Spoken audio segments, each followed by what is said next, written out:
pada hari Kamisnya, pada hari pertemuan dengan paslon nomor 1 itu hari Jumat, tentunya sebelum sholat Jumat, itu ada telepon dari Pak Susilo Bambang Yudhoyono jam 10:16 yang menyatakan adalah pertama, mohon diatur supaya Agus Harimurti Yudhoyono dan Silviana bisa diterima di kantor PBNU. Yang kedua, Pak Susilo Bambang Yudhoyono minta supaya segera dikeluarkan fatwa untuk masalah penistaan agama yang dilakukan oleh saudara terdakwa.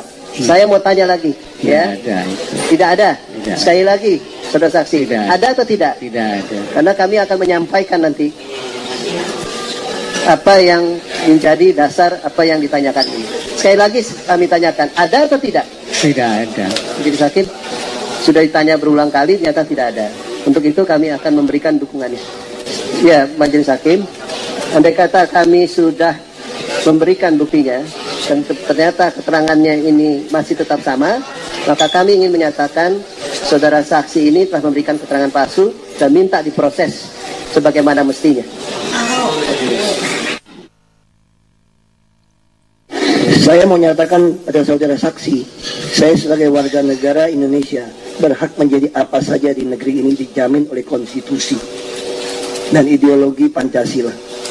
Dan ini bukan negara berdasarkan syariah agama tertentu. Saya keberatan untuk saudara saksi.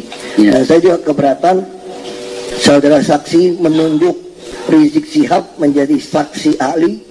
Jelas-jelas saudara Rizik Syihab telah memasang gubernur tandingan dan demo habis-habisan ketika saya mau dipastikan menjadi gubernur pengganti Pak Joko Widodo. Saya juga keberatan, tapi itu hak saudara saksi. Setelah dibuktikan akhirnya meralat tanggal 7 Oktober ketemu pasangan calon nomor 1. Jelas-jelas itu untuk mau menutupi, seperti saudara saksi menutupi riwayat hidup pernah menjadi one team press. Baik, kita sudah dengarkan bersama. Saya berharap bahwa sebetulnya Pak Tommy Sihotang juga mendengarkan rekaman percakapan tersebut. Pak Tommy? Ya. Baik, Bang Tommy, saya akan ulas satu persatu. Disebutkan tadi oleh Hampre Jemat bahwa memiliki rekaman atau dokumen atau bukti yang akan diserahkan ke persidangan dan terkesan begitu meyakinkan hingga bertanya 3 kali, yakin tidak bahwa Agus akan diterima di PBNU, kemudian SBY meminta segera diturunkan fatwa terhadap Basuki Cahayapurnama. Nampak confident sekali, nampak percaya diri sekali Anda dengan dokumen yang Anda miliki itu. Begini, kan saya sudah katakan tadi, apakah penyadapan atau dokumen, nggak ada yang bicara begitu di persidangan. Sebetulnya kalau kita balik persoalannya begini. Jangan dikejar-kejar, ada penyadapan apa tidak, ini ada izin badan intelijen apa tidak. Kan kita balik aja. Betul nggak Pak SBY telepon Kiai Maruf Amin? Kalau nggak ada, sesuai dengan omongan dia, ya sudah, kita tutup kasusnya. Baik. Anda mengatakan kalau tidak ada, berarti ya sudah. Tapi ini berbeda begitu dengan pertanyaan tadi, ketika nanti kita tunjukkan buktinya, kemudian jika tidak ada, maka akan diproses bahwa saksi ini telah memberikan keterangan palsu. Diminta diproses sebagaimana mestinya. Ya, jadi begini, itu udah terlalu jauh hubungannya. Sebetulnya Pak SBY sebagai negarawan, kalau bilang nggak ada, ya nggak ada saja. Kalau diheboh-hebohkan, nanti jadi beneran ada lagi. Makanya saya tuh nggak berani ngomong. Besok kuasa hukumnya Ahok akan merapat. Baik, saya coba ubah angle pertanyaan saya. Bang Tommy, saya ubah angle-nya. Ya. Untuk persidangan ini terang benderang, sebagaimana yang disampaikan oleh Pak Hampre tadi, pertanyaan 3 kali disampaikan kepada Pak Maruf Amin, akankah kemudian dokumen yang dikatakan berisi percakapan telepon Pak SBY dengan Kiai Haji Maruf Amin yang isinya adalah menerima Agus di kantor PBNU, terus yang kedua menurunkan fatwa, akan segera disampaikan di persidangan? Begini, kan kami lawyer ini yang paling tahu kapan kami akan memberikan bukti ke persidangan.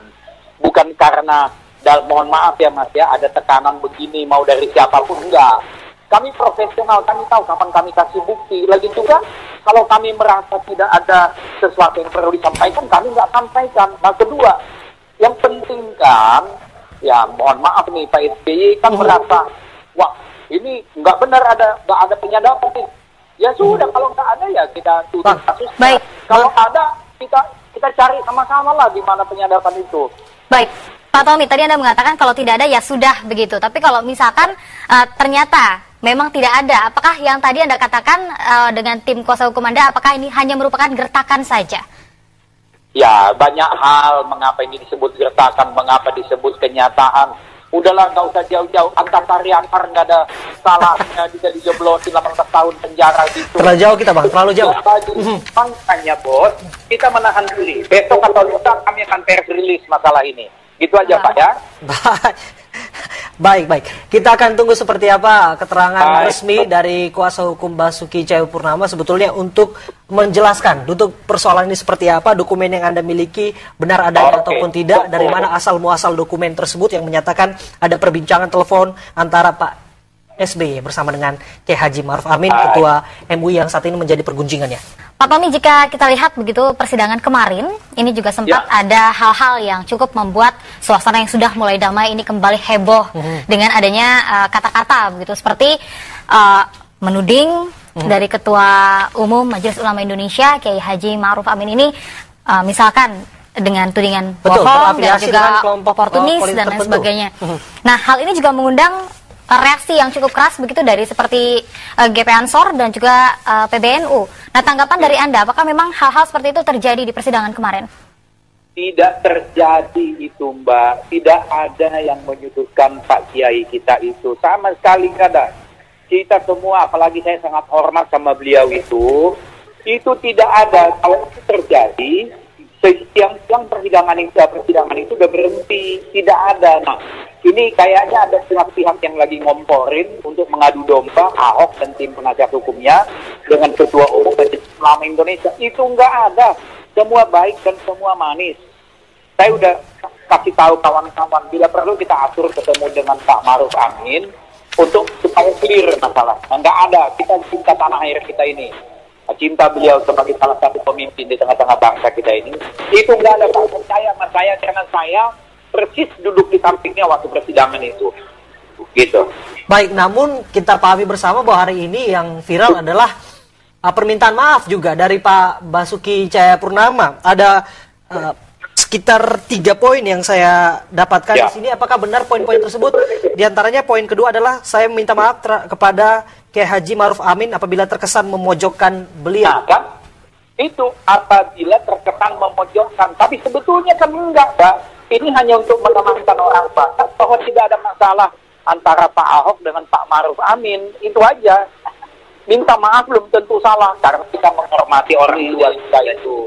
Itu saja yang dikaitkan dengan, oh udah kita maaf, udah salah. Enggak begitu. Kita budaya Indonesia ini. Sama orang tua, wajib kita, enggak salah pun kita minta maaf lah. Begitu. Baik.